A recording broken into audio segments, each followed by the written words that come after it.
Voltamos a apresentar Programa Consciência Livre, com Magda Carvalho.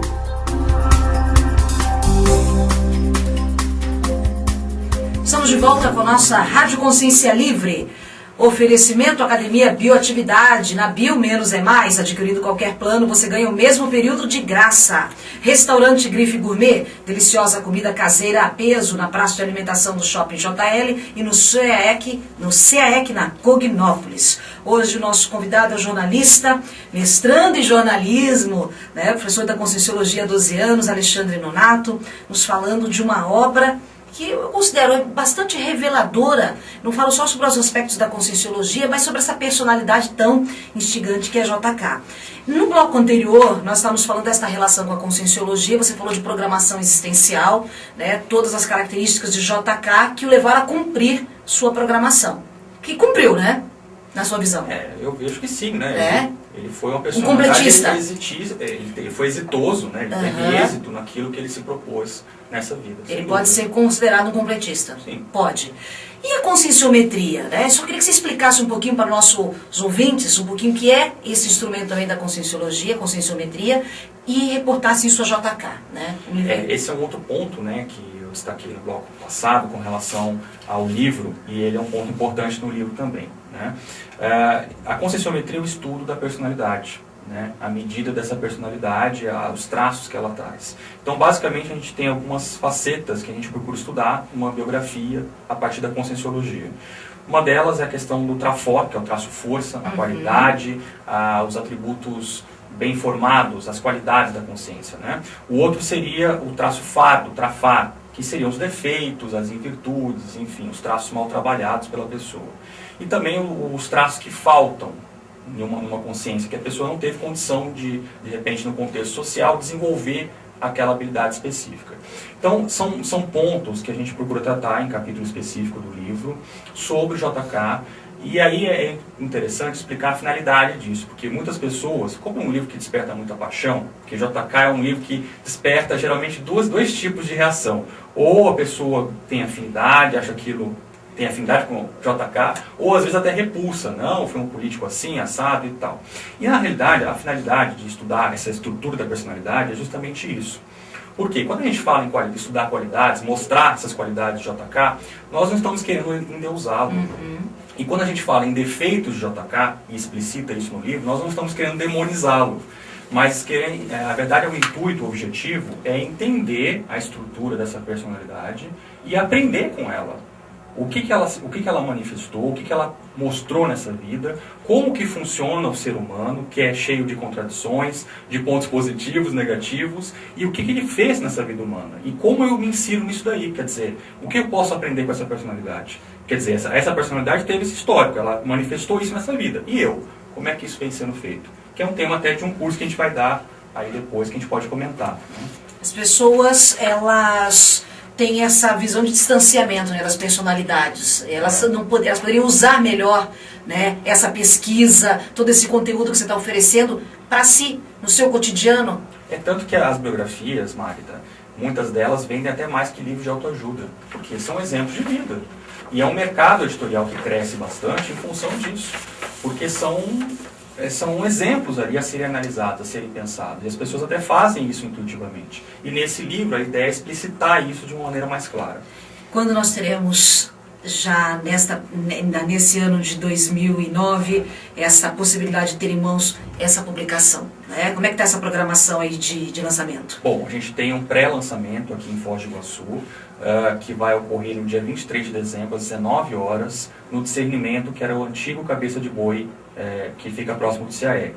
E a gente vai fazer também um lançamento nacional em 2010. Então a gente vai para as principais cidades aí, capitais, fazer uma divulgação desse livro. Aí também. Começa a sua maratona, né? Exatamente. Mas você teve um período, né, de planejamento também dessa, que é algo que a gente poderia levar em consideração, que ajuda muito também o nosso ouvinte hoje na importância da obra e do aprofundamento da tua pesquisa.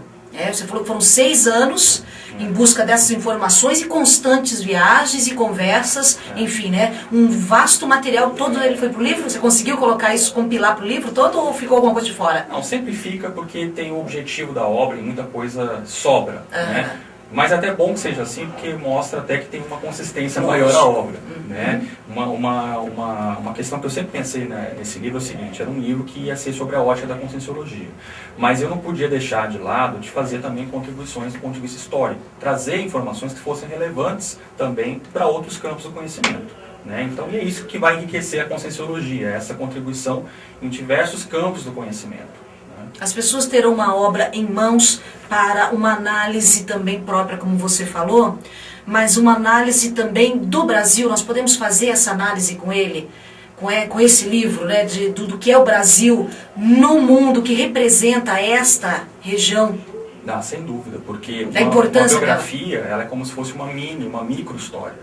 E a partir dessa micro-história você vai para a macro-história. Porque você não pode estudar uma personalidade sem levar em conta o contexto nacional, contexto mundial. Então tudo isso, sem dúvida, são temas tratados durante o livro para entender essa dinâmica, como que era essa personalidade naquele contexto da época. E que as pessoas façam essa análise com os dias atuais também, né? Claro. Isso vai ser muito importante. Alexandre, nós temos um método para a composição sempre de um livro. Você adotou que metodologia para essa produção? Cada autor tem a sua linha de produção.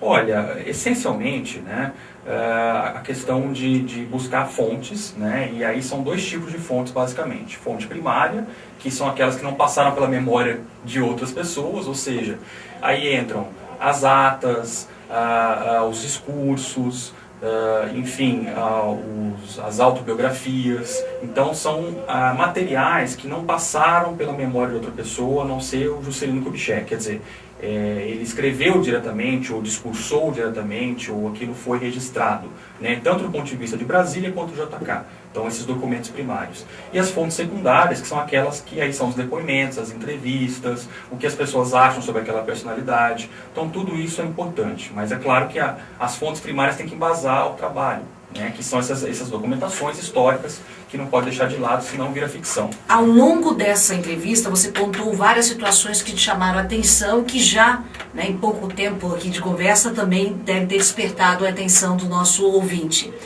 Mas algo que você realmente, que tenha te marcado, que tenha, como professor, né, como pesquisador, algo que tenha assim, feito a diferença para você também, né? O Alexandre Nonato também descobriu algo sobre ele nessa pesquisa com o JK. Olha, Magda, sem dúvida sim. O que uma biografia chama a atenção de um biógrafo, né, em primeiro lugar, é que ele começa inevitavelmente a se comparar com aquela personalidade, o que ele tem feito e as oportunidades que ele está deixando de aproveitar.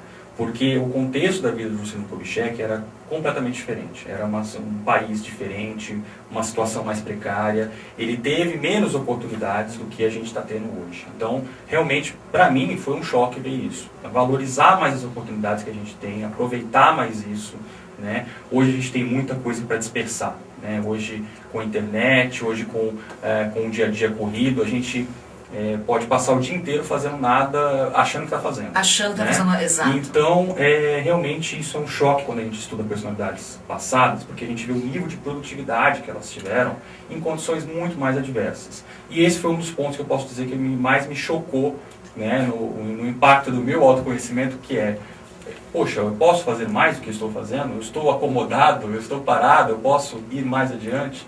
E esse foi um ponto que me chamou a atenção. Excelente. Obrigada, Alexandre. Parabéns pela obra. Estamos ansiosos então para esse dia 23 de dezembro.